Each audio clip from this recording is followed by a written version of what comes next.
All right, guys, well, I'm back today with this really tiny, incredibly small EDC knife, yet it is really interesting and innovative in the way it's designed. It also features really premium steel, a D2 steel blade, and overall, it's just a really interesting, fun little knife. I've been digging through Amazon lately trying to find some of the best deals, and like I've been talking about in the other videos, it just seems like knife after knife is just coming out with some really interesting specs and features and using more premium steels at affordable prices. You can kind of see how small this is compared to a bottle cap, but don't get me wrong, this thing is thick and robust and can definitely do some really nice tasks.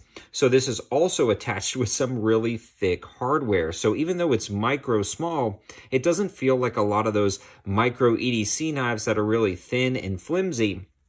This one folds out incredibly smooth. It doesn't lock up, but it does have a detent, so it kind of locks into place. So what I would recommend is you kind of put your finger on there, open up a package, but be careful because you don't want to shut it on yourself. Now, it isn't just going to slam onto your finger, or you can actually hold the blade like this, and then that way, too, it doesn't puncture too far into your package, and you can open it up or open up boxes, different things like that. But this is such a cool knife and really well built. And the best part about it is these come in at 12 bucks in 3 different colors. So you can get the all black version, or you can get a more stainless steel looking version, even though it is a D2 steel blade. And then it's got a red part right here or a green part right here, depending on which version you buy. But I'll leave all the information and linking in the description below to this micro little EDC knife.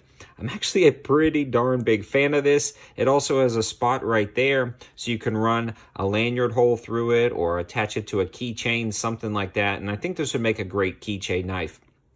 If you ever had keychain knives in the past, you know that sometimes a lot of those flimsy ones will just kind of fall apart over time, banging around in your pocket, but not this one. I mean, this thing is built like a tank, just a stubby little tank of a knife, fairly sharp out of the box, D2 steel blade. There's not much more I can say about it, but how cool is that little guy? A big fan of this knife for sure.